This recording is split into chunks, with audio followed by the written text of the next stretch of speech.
The winning blueprint presents.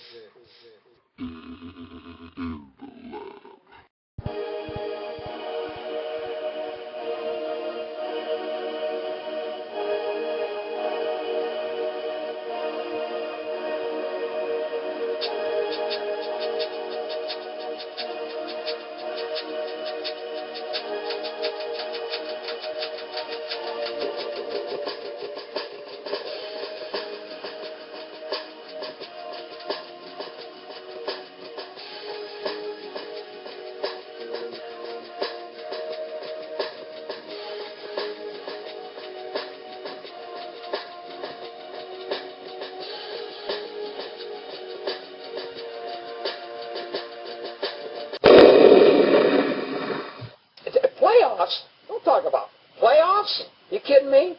Playoffs? I just hope we can win a game. Welcome. You are in the lab room. I'm your host, Luke. Thank you for joining me. It's Thursday in the lab room.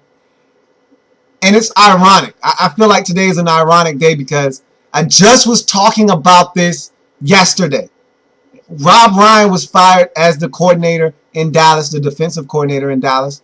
And I said that I didn't know if the firings were over with. You know, Black Monday was so harsh this year. It was so dark and grim and so vicious. 7 coaches were fired, and so I thought it was over with. But I said you just don't know, especially after Rob Ryan was let go. You said you just don't know. And then, as soon as I speak, the Jacksonville Jaguars decide to fire Mike Mularkey. Wouldn't you know it? And so, no, the firings aren't over. I said, I think they're over. I'm not sure. Well, no, they're not over. Mike Mularkey was terminated today. And it's funny because I did the Jacksonville Jaguars on the lab follow-up 2 days ago. I'm going in draft order when I do these lab follow-ups. They are the second team in the draft. And so I did them on Tuesday. And I talked about the Jaguars getting a new GM, David Caldwell. They had hired him on Tuesday, the day that we did their lab follow-up. He was just hired. And so it was ironic. They hire a GM, and all of a sudden, he comes in, and the first thing he wants to know is, hey, what's going on with Mike Mularkey? What's his stance on where this franchise is moving forward? What's his stance on this franchise and the state of the Jacksonville Jaguars moving forward? What are some of his ideals? Because that's why I say it's important for you to get your GM first and then get your head coach. Because the GM ultimately is a guy that you want to have the final say-so in terms of moves that are being made for the franchise. And if him and the head coach aren't on the same page, they're not in sync, they're not in unison, you don't have a healthy working relationship in your front office. And they go out, they get David Caldwell, they make him their GM, and here he is with a lame duck coach in Mike Mularkey, and not lame duck in the sense of he's going into his final season as a coach in the National Football League and he doesn't have a contract beyond the next season. We're talking about a coach that's just not all that good. I was never in love with the hire. I said that on the lab follow-up for the Jacksonville Jaguars. I was never in love with the hire. Hell, I said that when we did the lab reports at the beginning of last season. I was never in love with the hire. That was one of those ho-hum hirings. It was a Jacksonville Jaguars hire. That's what the Jaguars do. They do things that are irrelevant. That's why they are an irrelevant team in the National Football League. Because they do irrelevant things. Like hire Mike Mularkey. Who was beating down Mike Mularkey's door to give him a coaching job? The second time around. Who was doing that? Nobody other than the Jacksonville Jaguars. And that's exactly why David Caldwell came in and said, hey, what is this guy doing? What's his initiative? What is he trying to do as our coach? Because frankly, I don't think I like what this guy is doing. He probably came in and as a GM, you have guys in mind that you would like to work with. You stand back from afar and look at coaches and say, hey, I'd like to work with that guy, or I'd like to work with a guy that thinks like that guy. And so you look at coaches and you line them up and you say, hey, there are some interesting prospects out there. There are interesting candidates. I'd love to work with that guy, that guy, that guy, and that guy. And I'm pretty sure on David Caldwell's list, Mike Mularkey is nowhere to be found. And so he probably expressed that to Jaguars upper management and told them, look, I'm going to come in. I'm going to evaluate Mike Mularkey. If it's a guy that I think I can work with, he can stick around. If it's someone that I think we need to part ways with and we need to go in a different direction, I'll tell you that as well. And I'm thinking he evaluated him. He sat down, had a conversation with him, really didn't like what he heard, or maybe he just didn't think that Mike Mularkey was the right guy for what he's trying to do, and they needed to part ways. So whatever the case may be, I don't know what the intimate details are of this situation. Just know that Mike Mularkey is fired. It's just funny because you get a GM on Tuesday, Thursday your head coach is fired. Not saying, I'm just saying. And that's why I tell you, get the GM first, and then you get the head coach. All these teams out here with no GM and no coach, that's the way to do it. Because you don't want to get the head coach, and then the GM comes in, and they don't mesh well. And, of course, that's always something that you figure out when you get the GM, when you get the coach. Can you guys coexist? If not, someone has to go or we won't make the hire.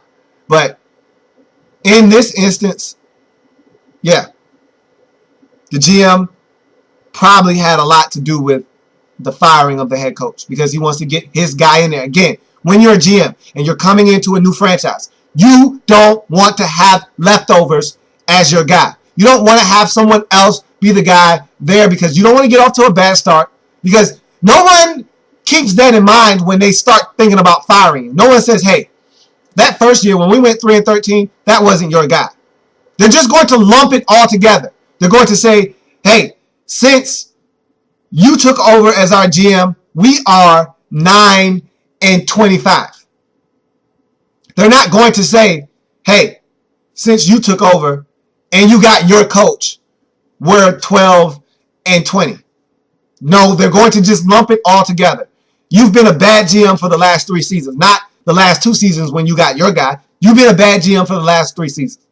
So, got to get your guy in there. If you go down, you want to go down swinging with your guys. And that's what's going to happen in Jacksonville. And that's why Caldwell is in and Mularkey is out. So that's one of the storylines on this Thursday in the lab room. Another storyline that I found interesting that I wanted to talk about and address here on the show, and it's going to be quick, just touch on it, move on. Brad Childress is rumored to be in the mix in Kansas City in terms of a coordinator job. Don't you find that ironic? It just seems like Andy Reid is getting the band back together. He's calling up all of his old chums from the Green Bay days, from the Philadelphia Eagles days. He's getting them all in one group in there. He's just calling them up. It's like he's got them all on 3-way, except it's a big conference call. And he's getting them all on the line. And, hey, you think you want to come to Kansas City? Hey, you think you want to come to Kansas City? Hey, you think you want to come to Kansas City? Hey, you think you want to come to Kansas City? And it's like they're all just getting together. And the next thing you know, this is going to be the Kansas City Eagles or the Kansas City Packers, or a combination of the two, or the combination of the three. It's like Andy Reid is calling up all of his associates, all the guys that he's worked with over the years who aren't doing anything or who are in other situations, and saying, hey, you want to come work with me? And it's like they're trying to form, I won't say a dream team, because all of these guys that he's calling up, they've never won anything. But they're his guys. And they're all really good at what they do. You say what you want about Brad Childress. He's really good at what he does, calling plays as an offensive coordinator. Now, you can say he has a dry personality and, you know, he might not be the best head coach in the world, but Brad Childress can coach up some offense. Make no mistake about that. You know, you say what you want about Tom Heckert. He's a football guy. He knows his stuff. He can evaluate talent, and he's a good GM. So it's just funny that all of these guys are starting to gather all in the same meeting place. And it's because of one person. It's Andy Reid. And I tell you what, Andy Reid looks like he has a lot of control in Kansas City. I don't know how much of the control they've given him, but it seems like an awful lot. Because every one of these guys that Kansas City has been talking to of late has ties to Andy Reid, and that is no coincidence. Trust me on that. Something else that I've been hearing, a little birdie's been chirping in my ear of late, and I keep hearing it and I keep dismissing it, but When you hear something over and over and over again, you have to start listening. You can't just keep shutting it off and saying there's no weight or merit to it. You have to start listening after a while. And I keep hearing Eagles and John Gruden in the same breath, in the same sentence. John Gruden is one of these coaches, and that's what I thought Andy Reid was going to become. One of these larger-than-life head coaching figures that he takes a year off and everyone wants him to be their head coach. Every franchise sees this guy as the savior. You take a year off after being a head coach in the National Football League for 5, 10, 15 years, and all of a sudden you're the new hot guy. 2 years ago, that was Jeff Fisher. Tony Dungy was that guy. Bill Cowher is still that guy. John Gruden is that guy. You take a year off after you've been a coach for a long time, and then you let everyone know, hey, I want to coach again. Mike Shanahan, 3 years ago, was that guy. And so I thought that's what Andy Reid was going to do, but I realized Andy Reid can't do without football. He needs it. It's in his blood. It helps keep him sane. He needs football. So he can't take a year off. For some guys, they need that mental break. They've been burnt out and they need to just take a step back, see how the league is evolving, because sometimes when you're in it, you don't really get to see what's happening around you. You're so caught up in your team, your franchise, and what you need to do to help your team become better. Sometimes you just need to take a step back from afar and look and see what the league is doing as a whole. You know, what's the new trendy defense? What everyone is doing on offense? What are they doing in college that's working? Maybe I can bring an element of that to the league. You need to take a step back sometimes. For some coaches, it does them good. It recharges the battery. It gives them some different perspective. They come back. They're a great head coach again. For others, they don't want that time away from the game. They feel like they have a grasp of everything, and they just want to go right back in. And I thought that was going to be Andy Reid. I was wrong. He went straight back in, and he's in Kansas City right now.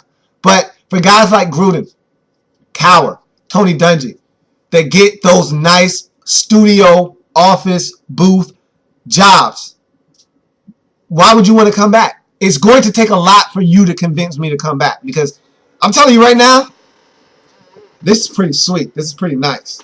And that's what those guys are doing. They're putting their feet up on the table. They've got their hands behind their head. They've got a nice job. They've got it made. They're sipping lemonade in the shade. It's easy. They're doing the thing that they love to do on a smaller scale. They're talking football. They love it. I'm getting paid handsomely for it. Not as much as I would if I was coaching. But again, I've made a lot of money in my days as a coach. And so money really isn't an object. It still is. Everyone wants to make a lot of money. More money than they can ever spend. Everyone wants to do that. However, quality of life also is something that you take into consideration. And it's great when you're doing a studio job or you're doing a booth job and there's not the constant stress of having to do this and that and getting a coaching staff and going over copious amounts of film and doing all of the things that you have to do to be a good National Football League head coach. And so it's going to take a lot to pry guys like John Gruden away from their jobs. ESPN is doing everything in their power to keep him at ESPN doing Monday Night Football. And so I keep hearing Gruden, Eagles, Gruden, Eagles, and I keep hearing it. It's just becoming synonymous now. Ron Jaworski is talking about Gruden, coaching soon. You hear Dick Vermeil saying, hey, the Eagles need to break the bank for John Gruden. They need to do whatever they need to do to make this thing a reality. You keep hearing guys speak on the behalf of John Gruden. You keep hearing the Eagles' name being one of those franchises mentioned. And I told you the Eagles need a veteran head coach. Doesn't get more veteran than John Gruden. And so there are ties there too. Keep in mind, John Gruden was in Philadelphia as an assistant before. He was in Green Bay as an assistant before. And so there's ties there. And so you just don't know if he wants to go back. But I'm hearing this Eagles and Gruden thing a little bit too much is starting to make me wary that something is going on behind the scenes. And I know Gruden still wants to coach. How bad does he want to coach? How bad do you want him to coach your franchise? That's probably what it's going to boil down to for anyone looking for the services of a Cowher, of a Gruden. Because these guys, they've played it in such a way that not only are you going to have to pay these guys handsomely, but you're going to have to give these guys infinite amount of power. They want control. And when you get to the status of these guys, and that's what sitting out does for you. It gives you the ability to call your own shots. Andy Reid didn't have to sit out to call his own shots. He's calling all the shots in Kansas City right now. But when you sit down for a year and you allow your legend to grow as you sit down for a year, you allow yourself to gain more power. All of a sudden now, not only are you going to be able to write a number down on a piece of paper and slide it across the table, but now you can also, on the bottom of that sheet of paper with the number that you wrote, that you slid across the table, you can also put how much power you want. And if the team doesn't like it, you can just go back to doing your comfy booth or studio job. I don't need this. And that's the leverage that these guys have. I'm not some coach that's begging to get back into the profession. I don't need that job. I want it. And if you don't give me what I want, I'll just go back to doing what I was doing before you approached me about being your head coach. It's really simple. You give me what I want, or I'll just go back to working at ESPN, or I'll go back to working at CBS, or I'll go back to working for NBC. It's really simple. And teams are in a bind, because if you want that coach as your head coach, you're going to have to give it up. And some franchises aren't willing to give it up. So it's just strange, but I'd be anxious to see what the Eagles do, because the Eagles don't strike me as a team that will go out and hire a hot coordinator or hire some young upstart. They're a franchise that strikes me as one that will hire someone that's done this before. You don't go from Andy Reid to Jay Gruden. That's the wrong Gruden. You go from Andy Reid to John Gruden, not Jay Gruden. So we'll see what the Eagles are thinking about doing here shortly. So that's a touchdown. Go ahead and throw it up. We're going to tack on this quick extra point. Playoffs. We're going to talk it tomorrow. Friday, I'm going to give you a rundown of the games, and I'm going to give you my predictions. I was 2-2 last week, and so I need to be a lot better. The picture gets a lot clearer now. In the wild card weekend, you just don't know what to expect. You always get some kind of surprise coming your way. For some of you, if you just made the smart pick, you might have went 3-1, you might have went 4-0. I don't know if the Redskins-Seahawks game, you could have made a smart pick there, because I thought that those two teams were really evenly matched. But for the rest of the games, if you just went chalk, you were 3-0. And so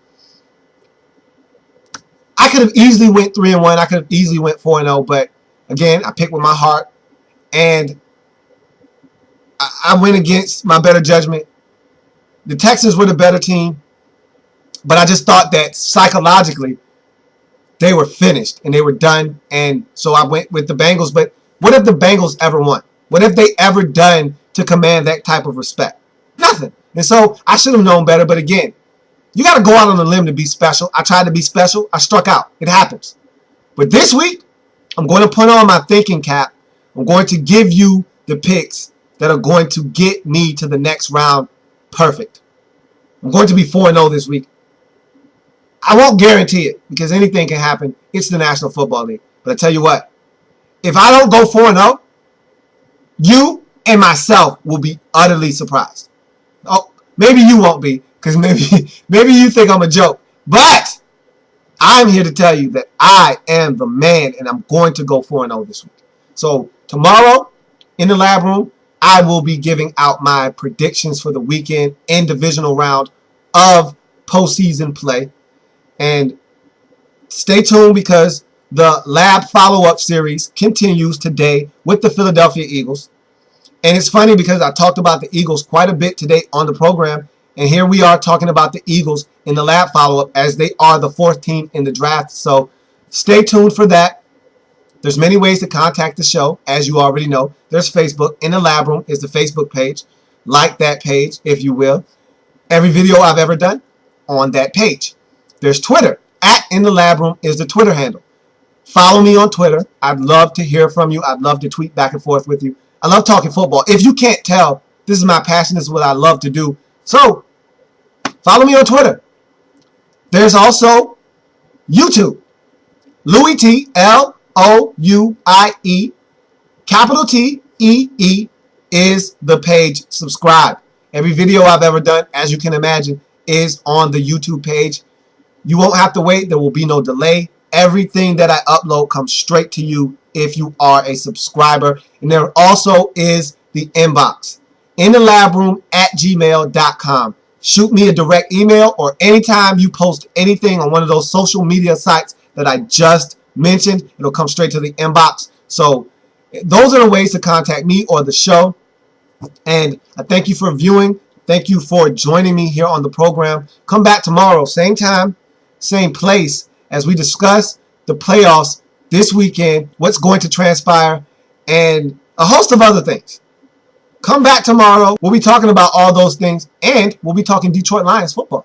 So come back tomorrow on Friday, and we'll put a bow on this week in the National Football League and talk about what's going to happen moving forward. So hope to see you then.